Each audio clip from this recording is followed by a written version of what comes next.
Hey, it's that time of week again. It is time for another edition of Unlocked here on Disrupt the Media. Like and subscribe with Fox's Brock Huard. I'm Lance Taylor from the next round. And we start first. It's always brought to you, by the way, mybookie.ag. Put in that promo code next round. They're going to hook you up at checkout at mybookie.ag. So, me being an SC fan, I have heard it nonstop. This is one of the most overrated teams, overrated coaches, overrated quarterbacks. Lincoln Riley is going to be gone at the end of the year.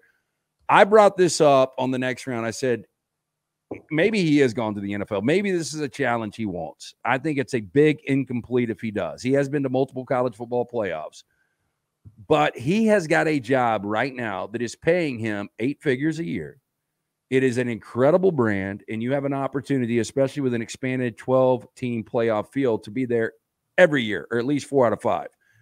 I think right now USC is greater than or equal than the majority of NFL jobs. You played in the Pac-12. You played in the NFL. You cover both extensively. Am I way off on this? I don't think you're way off, Lance. I just think I know, first of all, he loves LA. He loves living there. He loves the anonymity. He loves so much about that job. I think he loves a lot of the young men on that team as well. The hard part, and I think for the Ryan Days and the Lincoln Rileys and for, these younger offensive whizzes, is they look at an NFL where there's 31 other teams and the playing field is level. And college football, it's not. And the amount of work that it takes every single day, their bye week, they're out recruiting. On Pete Carroll's bye week, he's on the North Shore of Hawaii on his paddleboard. In June and July, after mini camps are over, Pete's in Hawaii for 4 weeks. And that's one coach. It's all the coaches in the NFL. The college guys aren't. They may have a week or two, but, you're in your recruiting world. You're in your transfer portal world. You're in recruiting your own players world. I mean, it's nonstop. So yeah. The demand on the job, the demand of the expectation to win it all, or it's a total bust. You see it. I mean, you see it in Ryan Day. You see it in Lincoln Riley. You see it in these guys. So that, to me, is where the only thing that I would add to that conversation is the appeal of standard 32 teams, level playing field, salary cap, and your X's and O's go a long way in a matchup-driven league to, finding a way to win. And you have a quality of life that is very, very different than the college level. Look, I know it's knee-jerk. Each and every game is so important because you only get so many, 12 regular season games, so losses get magnified. But you were on the call on Saturday night in the Coliseum. Great job, by the way. I thoroughly enjoyed the football game up until the end there. And, the narrative would be if, Barry Alexander doesn't get the penalty, Bryson Barnes doesn't have the 23-yard scramble, if USC holds on and wins that game, it's a completely different narrative. And I think what people tend to forget is how damn good Utah is, even depleted Utah, and how good of a coach Kyle Whittingham is. If they had Cam Rising, hell, they might be one of the 2 or 3 best teams in college football. Well, if they had Cam Rising, they'd be undefeated and ranked 5th or 4th in the country. That's just, they're that good. And now they've gotten a lot of people back. Other than Keithy and other than Cam Rising, now you've gotten back your defensive lineman. You've gotten back your receiver. You've gotten back your offensive lineman. So they were depleted. And we knew, I knew when we had them versus UCLA a month ago, like, man, if they can weather this storm. And at that point, we didn't know that Cam was lost for the year or Keithy was lost for the year. But if they could weather this storm, they are going to be a dangerous animal because they have developed so much depth along the way. And they are time on task. Lincoln said it, like going into the week, like we're a program where we've got 27 guys, 27 transfers in there 2 deep on offense and defense, 27. Utah has 8. And all the others are homegrown. They're developed. They're grown men, many of them on missions. This is a fully bloomed culture, and USC's not. And USC is really, Lance, they're really missing Travis Dye.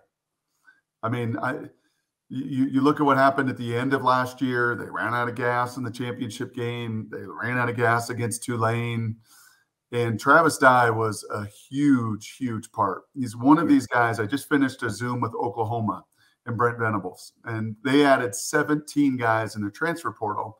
And I love asking these coaches, like, come on now. Every one of you say, you got the right guys. Not everybody got the right guys. It's not how it works. The transfer portal is not full of everyone hitting 100%. But there's a belief, and he feels very, very strongly through their process and through their interviews, like, no, we got selfless, humble, earn it, knew what they were walking into. And, I sat outside the SC locker room, Lance, after the game, and I see just what I saw in the NFL locker rooms. Here's Louis, here's Gucci, here's bling, here's like all this stuff, all this money, all this. And this is not an indictment on SC or Lincoln. Like they were attracted to LA. They wanted to play with Caleb. They want all those riches.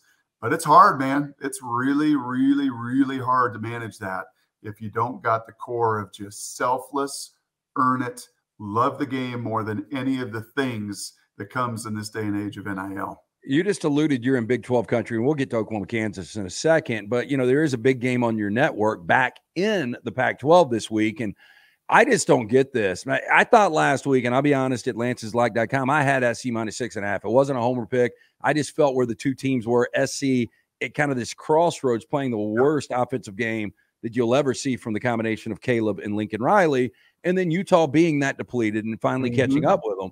So I give Utah a ton of credit. But what I don't get, and I pay attention to these numbers, is when Sunday mid-afternoon around the halftime of the 3 o'clock games, I'll start to look up numbers for the coming week in college football.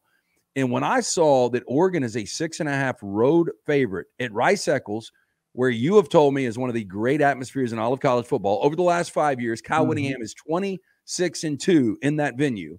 And now you've got Oregon coming in as a 6.5 point favorite. I've seen bad Bo before. Bo Nix has totally reinvented his career out in the Pacific Northwest. But when we see bad Bo in the SEC, it was always in really tough venues on the road. And now he's in that situation again. And I've just got this feeling that I don't know how many times Kyle Whittingham can say, how disrespected are we again this week, guys? Nobody thinks we're going to win this game. And this just seems like a right moment to see bad Bo. Yeah, I think all of that is fair. And what he's going to face with a front four is what Caleb faced. And that's a front four that affects you. And whether it's Tom Brady in a Super Bowl against the New York Giants, or whether it's Caleb Williams against a Utah team that didn't have to pressure, that could just rush for and impact the pocket. And Oregon's O-line is not that much better than USC or anybody else's. Like he's going to face 7 guys in coverage, and then he's going to get a cover 0. And then he's going to get Morgan Scalley having a great plan and putting his guys in position. And that defense is, man, they're healthy now. I'll say all of that, Lance. There is a significant loss.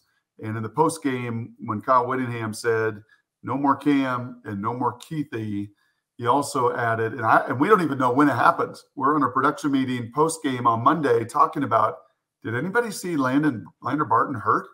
Their stud linebacker, 250-pound absolute difference maker, freshman of the year, defensive player of the year last year. In the Nobody said anything about it. No, we never saw it until he ended up in a boot on crutches with a broken something downstairs that's going to end his season. So that's a pretty big loss. If you were to say to me, who are some of the most irreplaceable Utes now on that roster, Barton would have been way up on that list. So maybe that plays a little bit of role in that line. And I think there's probably also those in Vegas that go, I don't know about this Bryson Barnes.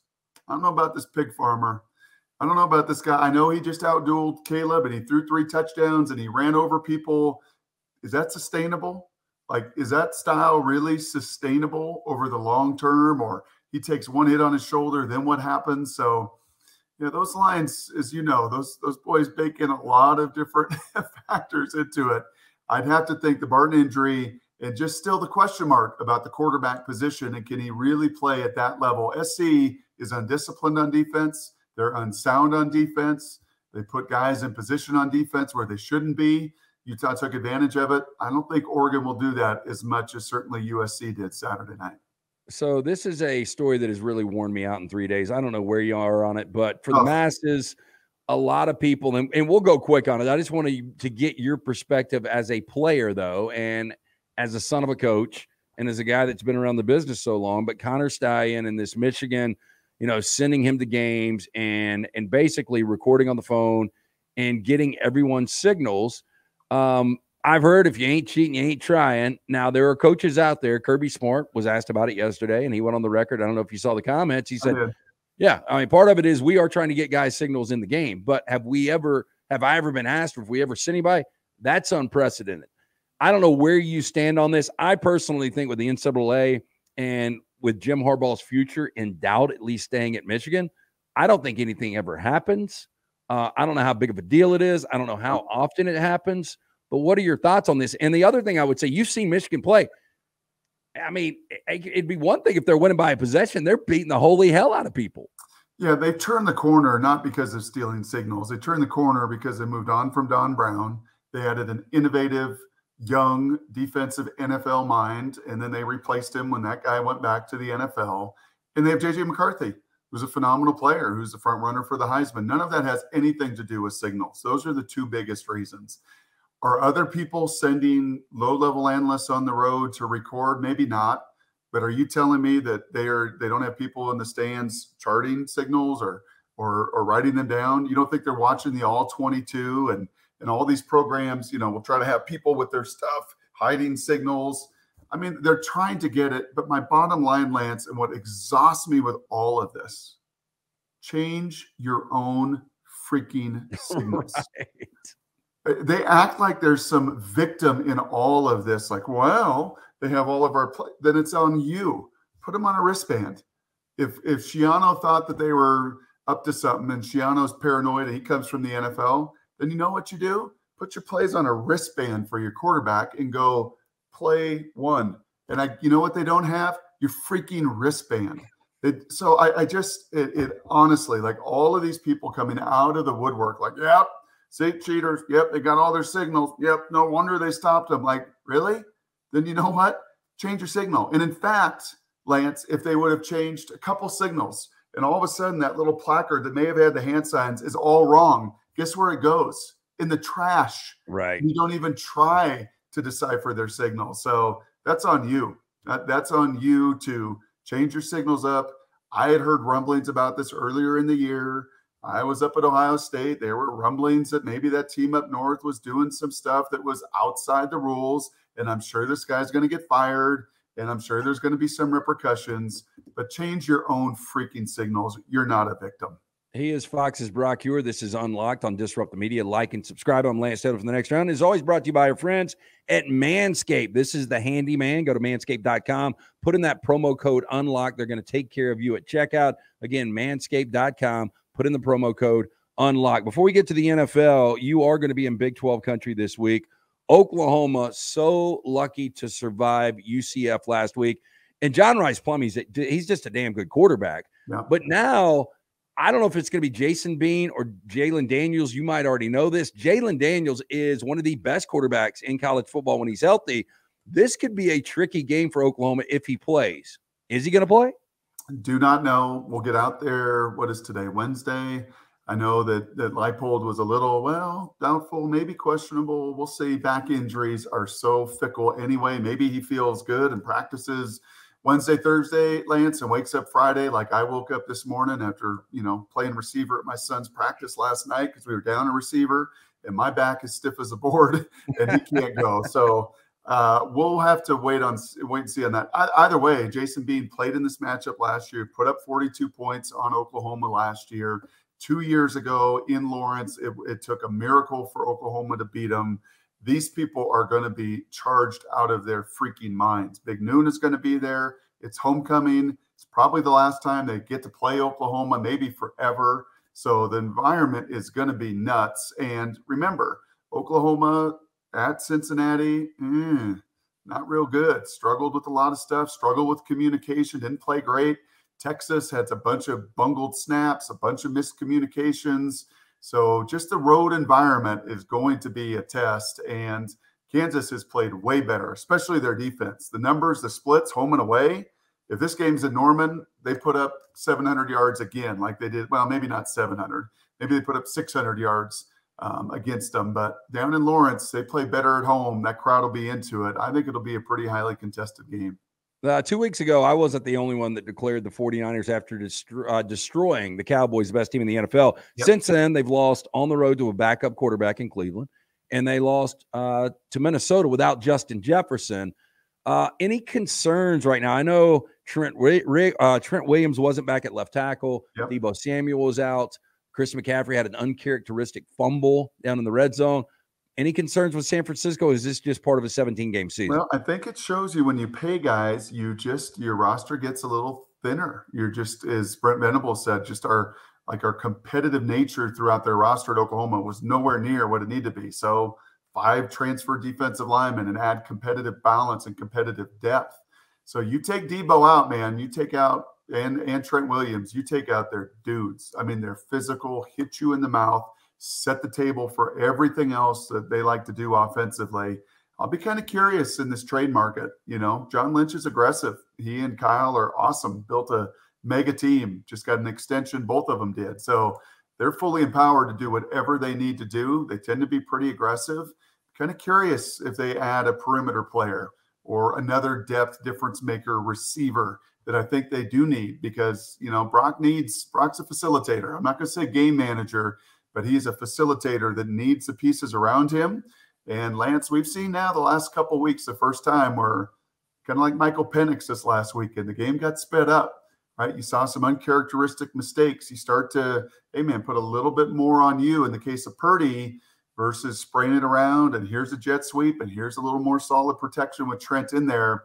And they become a whole lot more human. So good for my Seahawks. Now only a half game back. And if they can get Cleveland this weekend to 5-2, they'll get ready and set for their gauntlet that's coming up. Bad calls again down the stretch for the Rams. I won't even get into that, but we're sitting at 3-4. So close. And I'm still very optimistic about the season. We'll see what happens there. But part of my 3-0 Sunday at Lance'sLike.com, I had Atlanta on the road +3 against Tampa. And I don't want to call for a guy's job, but I sit there and I watch Arthur Smith, and I look at this Atlanta team where their defense has played extremely well. And I look at the skill around Desmond Ridder. And then I look at a quarterback that fumbles the football 3 times inside of the red zone, 1 on the goal line and 1 going in, where if he just hustles to get to the pylon or just protects the football, that game is over. And he fumbles through the end zone. Baker Mayfield leads them down. They ultimately turn the football over. But, I mean, those are almost, offenses where you get cut, because I've seen enough of Desmond Ridder. Maybe he's a good solid 2 in the NFL, but he's not a guy that's going to take you to where you need to be. And I hate the fact that the Falcons right now at 4-3, leading that division, albeit a bad division, they really have no future this year based on the quarterback position. Yeah, he's in a funny spot. And I actually, when I watched him at Cincinnati, Lance, I thought the same thing. There's a lot of times, and this is maybe me putting my own life experience on him, and that's unfair, but there were a number of times where Jim Zorn, my QB coach in Seattle, would say, hey, man, cut it loose. Cut it loose, man. Just let it rip. And you get into a spot where you're like, man, I just don't want to make a mistake, right? I just want to protect the football. We got a good defense. I got a great running back. And if I just do my job, and it's Cincinnati, a great defense with Sauce and Kobe Bryant and the rest of them, right? And just do my job. I'd love to see him just like, hey, man, play with your hair on fire. Just let it go. Let it rip. If there's a pick, there's a pick. But, when you're playing in extra protection mode, guess what happens? You do fumble. And then it just almost backfires against you. So I'd like to see him before they make a move, or before, as you said, they make a change. I'd like to just see him empowered. Let it rip, bro. Cut it loose. This is a short window of opportunity to get. You weren't a top 10 pick.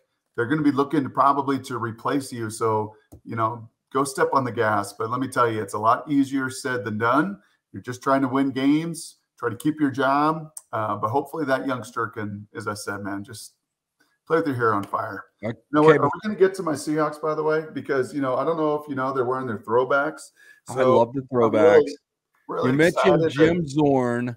How good of a dude is Jim Zorn? I remember watching growing up, and, I was a Rams fan back then when you guys played in the AFC. Yeah. The Young Bucks out there will not remember this. And I remember one of the more amazing games was when Bo Jackson and I thought it was a little overrated, the running Brian Bosworth over. I thought Bosworth just stumbled back a little bit. And I think anybody that tried to hit Bo up top would have been in the same situation. But that was one of those memories from the Kingdome. But I was still a huge Rams fan back there. But I loved watching Zorn and Steve Largent. Yep. Oh, the Kingdom was rocking. Lance, do you know what they're doing Sunday?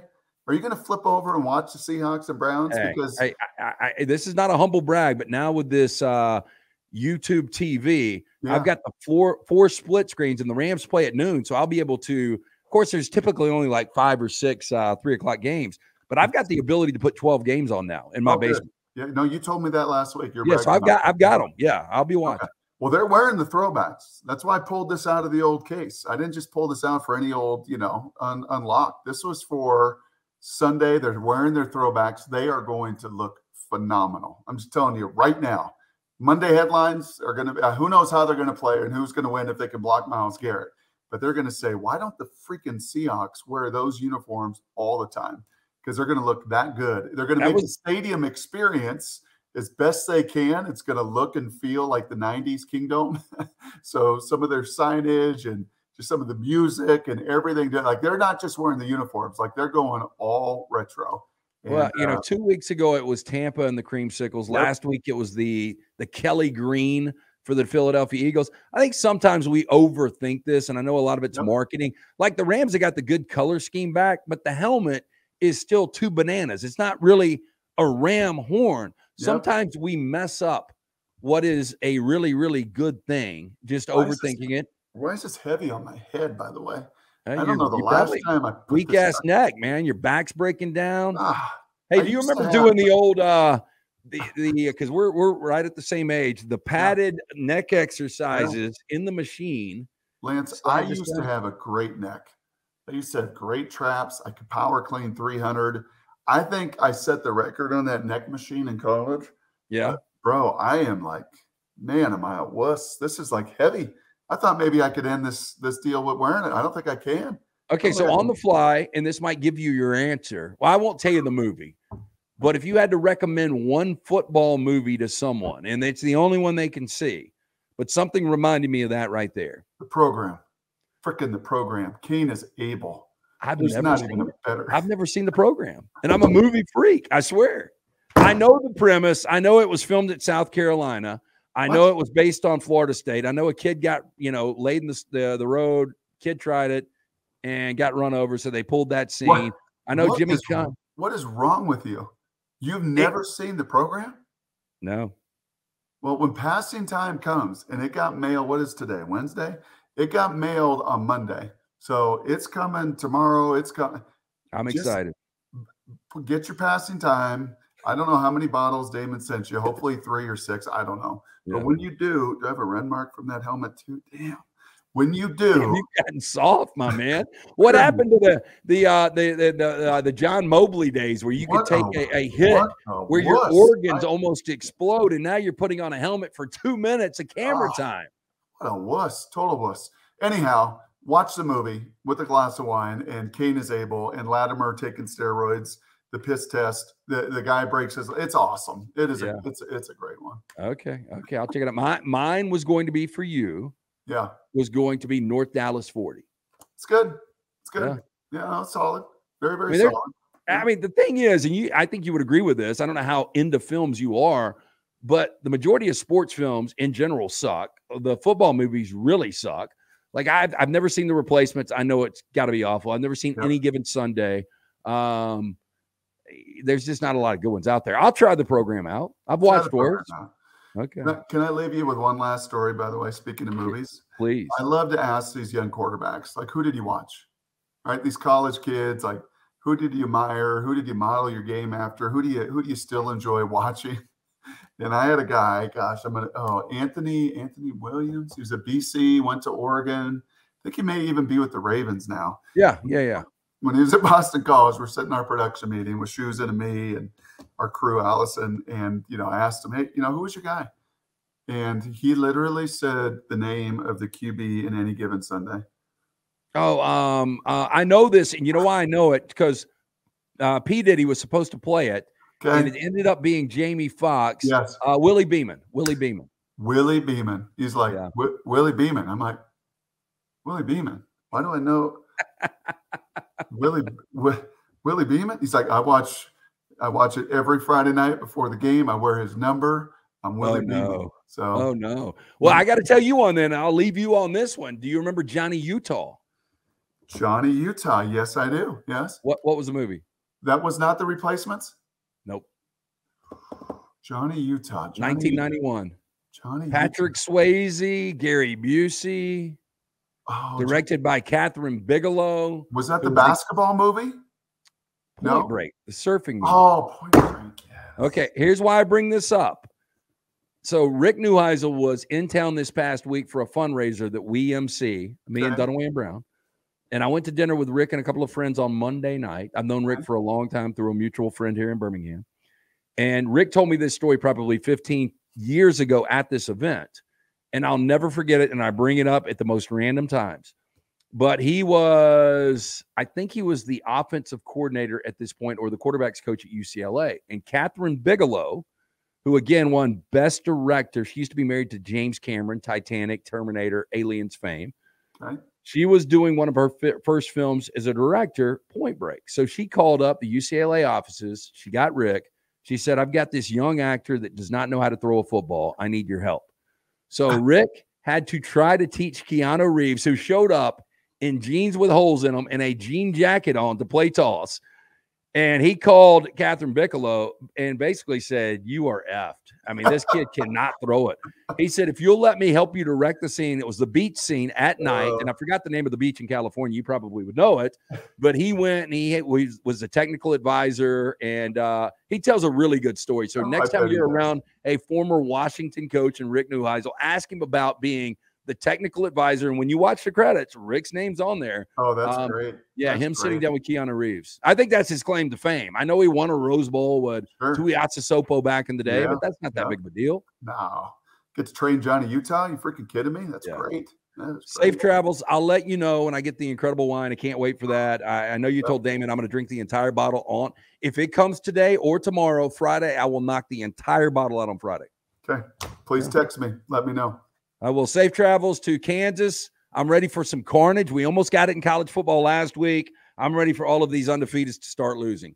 I like chaos. Well, we know they will. We know what November brings. Certainly the gauntlet out in the Pac-12. Washington's not going to run the table. I don't think anybody, is going to do that. And we'll see. Oklahoma's good. I give Brent a lot of credit. They went and filled some of the places they need to fill, but that is not some of the rosters like Michigan and Ohio State that I saw earlier this year. So it'll be compelling in November. It always is. He's Fox's Brock Huard. It's Unlocked, brought to you by LancesLock.com. Jump on board. Free play every single day. NBA, NFL, college football, World Series. We got it for you at LancesLock.com.